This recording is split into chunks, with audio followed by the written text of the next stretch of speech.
Mengapa seorang presiden superpower seperti Donald Trump merasa perlu terancam hingga harus melancarkan penghinaan kasar, berulang dan rendah terhadap seorang paus? Sikap arogan ini semakin terang-terangan setelah Trump melancarkan serangan verbal yang vulgar dan belum pernah terjadi sebelumnya terhadap Paus Leo ke-14, pemimpin tertinggi gereja Katolik yang dihormati lebih dari 1,4 miliar umat di seluruh dunia. Pada 12 April 2026, melalui postingan panjang di Truth Social, Presiden Donald Trump meledak dalam kemarahan. Ia menyebut Paus Leo ke-14 weak on crime, lemah dalam urusan kejahatan dan buruk untuk kebijakan luar negeri.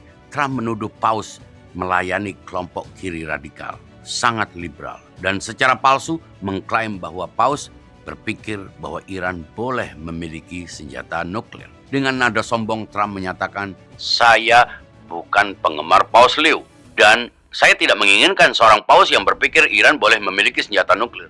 Ia bahkan dengan angkuh mengklaim kredit atas terpilihnya Paus Leo, seolah paus pertama asal Amerika itu berhutang jabatan kepada Trump. Ia mengatakan Leo seharusnya berterima kasih. Ia hanya ditempatkan di sana oleh gereja karena ia orang Amerika, dan mereka pikir itu cara terbaik untuk berurusan dengan Presiden Donald Trump. "Jika saya tidak di Gedung Putih, Leo tak akan ada di Vatikan."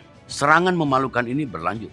Trump menuduh paus lemah terhadap senjata nuklir dan mengatakan sedang melukainya dengan sangat buruk, dan yang lebih penting, sedang melukai gereja Katolik. Kepada wartawan, ia menegaskan, "Saya bukan penggemar Paus Leo. Saya pikir ia sangat lemah dalam urusan kejahatan dan hal-hal lainnya." Pada 14 April, Trump kembali melampiaskan ciutan kasarnya, meminta, "Tolong seorang beritahu Paus Leo bahwa Iran telah membunuh puluhan ribu demonstran tak bersenjata." Seolah paus buta terhadap realitas dan mendukung musuh Amerika. Kontroversi semakin parah ketika Trump memposting gambar AI yang kini telah dihapus, yang menggambarkan dirinya sebagai figur Yesus Kristus, mengenakan jubah putih dan selendang merah, meletakkan tangan pada orang sakit dengan cahaya memancar, dikelilingi elang, bendera Amerika, dan orang-orang yang memandangnya dengan penuh kekaguman. Trump kemudian berdalih bahwa ia mengira gambar itu hanya menggambarkannya sebagai dokter yang membantu orang sakit,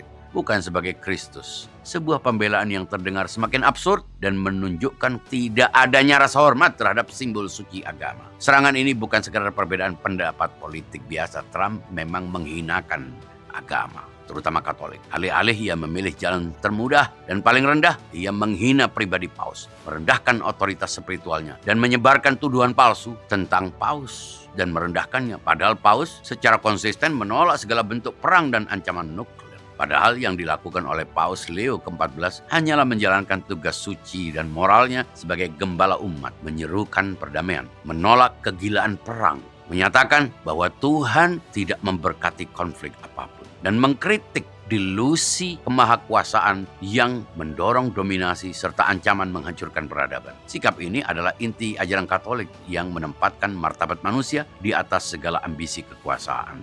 Dengan menghina paus secara personal, berulang kali dan penuh dengan ucapan kasar, menyebutnya lemah, liberal, tidak kompeten, serta menyiratkan ia adalah musuh Amerika, Trump tidak hanya menyerang satu individu. Ia sedang merendahkan institusi agama secara keseluruhan dengan cara arogan dan berbahaya. Paus bukan lawan politik dan bawahan presiden. Ia adalah simbol otoritas moral yang melampaui batas negara dan kepentingan partisan Trump. Serangan ini mengubah perdebatan etis tentang perang menjadi pertunjukan egoisme pribadi yang memalukan, di mana suara agama yang menyerukan kebenaran dan perdamaian dianggap sebagai ancaman yang harus dihancurkan. Memang benar, Paus Leo menganggap Trump sebagai pribadi yang gila kekuasaan.